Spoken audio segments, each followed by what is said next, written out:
I do sadaqah, I build a masjid, I do this, I have to be sincere. It means وَمَا أُمِرُوا إِلَّا لِيَعْبُدُوا اللَّهَ مُخْلِصِينَ لَهُ الدِّينَ حُنَفَاء. They have not been commanded except to worship Allah sincerely. That's the proof from the Quran. You have to worship Allah sincerely. Any act of ibadah, any salah, zakah, siyam, hajj, birr al-walidain, good deeds, smile, actions with the people, interaction, the good heart, it has to be sincere to please Allah subhanahu wa ta'ala. And Allah will test you. And He will test you in order to know yourself. He will test you whether you are sincere. And the difference between the person who is sincere or not, the person who is not sincere will be aggravated just like that. He will give you charity, and in one day you do any small thing, he stop. He's nice with you, and anytime you change the tone, he's not nice anymore. But the person who's sincere, he doesn't matter. I'm dealing with you the way I deal with you because of Allah subhanahu wa ta'ala. I don't care how you deal with me. That's sincerity. I come to the masjid and pray sincerely to Allah subhanahu wa ta'ala. If I find the masjid closed, I pray outside.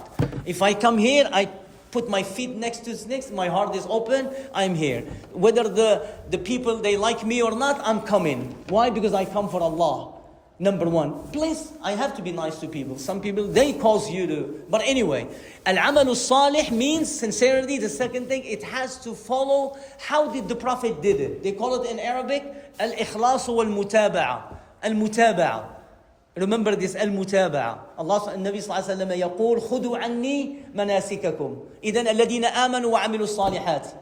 Al-amal salih is not accepted until you're sincere and following the Prophet ﷺ the way. Anything in Islam, remember this, the Prophet already did. Anything in the dunya you can do, mubah, until there is haram. What is haram is already limited and it's mentioned, the haram. But the majority, 70% of the dunya or 80% is halal. Only thing that haram is mentioned. When the haram thing is mentioned. The ibadah, you cannot do nothing on ibadah until it was described or prescribed to you by the Prophet.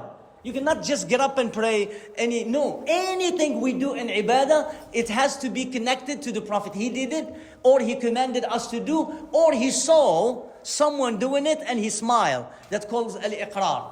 Then this is ibadah. You don't just get up and do anything. And then Allah subhanahu wa ta'ala, He says, وَتَوَاصَوْا بِالْحَقِّ وَتَوَاصَوْا بِالصَّبْرِ. I let you quickly with this. It's not like you do, Allah did not say, you do good, you do haqq. Allah says, you tell others to do haqq. And this is a difference. Tawasi bil-haqq means, I am already doing the haqq. Al-haqq, remember we mentioned at the beginning, is the Quran.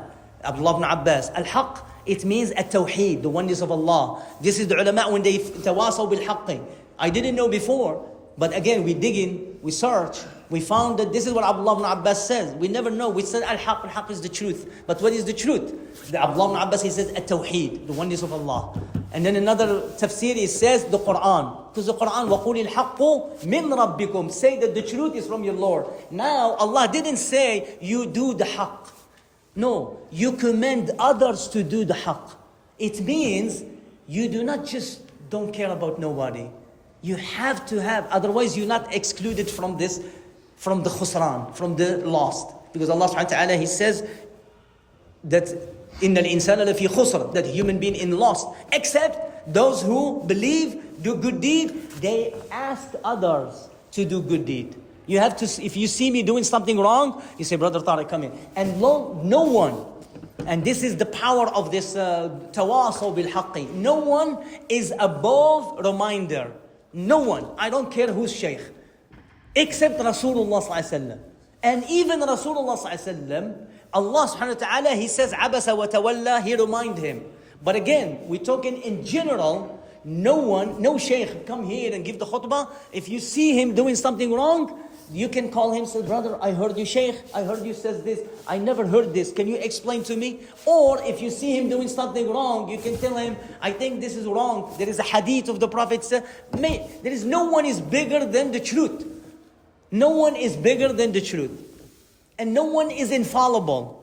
Even the Sahaba radiallahu anhum, they are not infallible. So don't be intimidated by someone who says, I am big sheikh, or I'm saying, no. Because Allah, this ayah, tawasaw bil haqqi. They command each other with the Quran, the Tawheed and Islam. Another meaning of haqq is Islam, which is the Sharia of Allah subhanahu wa ta'ala. Tawasaw bil haqqi. It means you remind me, I remind you. If this reminder is gone, the ummah is gone down. If the reminder is there, we are shining one another. Al-mu'minu kamir'at. He's a mirror to other Muslim brother. That's what the meaning. How many of us actually looked at Surah Al-Asr like this? You are my mirror. I need you to see. I don't see myself. So I need you to tell me, brother, that was wrong. As long as they say, وَأْمُرْ أَخَاكَ بِالْمَعْرُوفِ بِالْمَعْرُوفِ وَانْهَ عَنِ الْمُنْكَرِ بِلَا مُنْكَرِ. He says, call the people to good with good. Call the people to good with goodness, with good moral character. And وَانْهَهُمْ عَنِ الْمُنْكَرِ بِلَا مُنْكَرِ. And forbid them from munkar, from wrong, without wrong. Some people, that's their problem. They don't know how to advise. Number one, they are not sincere. They want to expose your mistakes. Ya ayya akhi, look what you did in front of people. They say, "Man nasahani amama an-nas faqad fadahani." Whomever advised me in front of all the people, he exposed me. Fadahani means he cursed me. No, we all make mistakes. Pull the brother alone and then tell him, brother, you said this is wrong. Advise one another. Subhanallah. And the person who is, if he's sincere, even he is a big shaykh, he should listen. He should listen and say, yes, maybe you're right. Or maybe he gives you an explanation. So there is more about this by al-haq. And then the other one, وَتَوَاصَوْا بِالصَّبْرِ.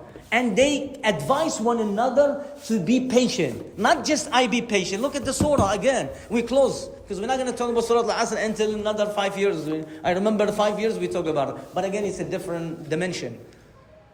Allah did not tell you, you are going to be saved from the lost if you be sabr. Sabr is a good action. You are sabr. But in the surah, in order to be saved, not from the losers, Allah did not say you be sabr. That's only for yourself. Allah is not talking about this. He says you still lost. You're losing. If you are not, He says you sabr nas. You go to other brother and say, brother, be patient. You okay? Somebody lost a son. You go hug him. Brother, you okay? Allah will substitute the Jannah for your this. There is a hadith, Baytul Hamd. And you tell him about this. And then when you see somebody lost a job, you go and hug him and say, brother, be patient. Allah will give you more. وَبَشِّرِ الصَّابِرِينَ. That's what Allah meant in order to be saved from Surah Al-Asr when He says, وَالْعَصْرِ إِنَّ الْإِنسَانَ لَفِي خُسْرٍ إِلَّا الَّذِينَ آمَنُوا وَعَمِلُوا الصَّالِحَاتِ. Now you understand what is صالحات. وَتَوَاصَوْا بِالْحَقِّ. You know what is al-haqq. Not only that you do the haqq, but you call other people the truth. وتواصوا بالصبر. جزاكم الله خير. اللهم اغفر لنا ذنوبنا وإسرافنا في أمرنا. اللهم آت نفوسنا تقواها وزكيها أنت خير من زكاها. سبحان ربك رب العزة عما يصفون. سلام على المرسلين. الحمد لله.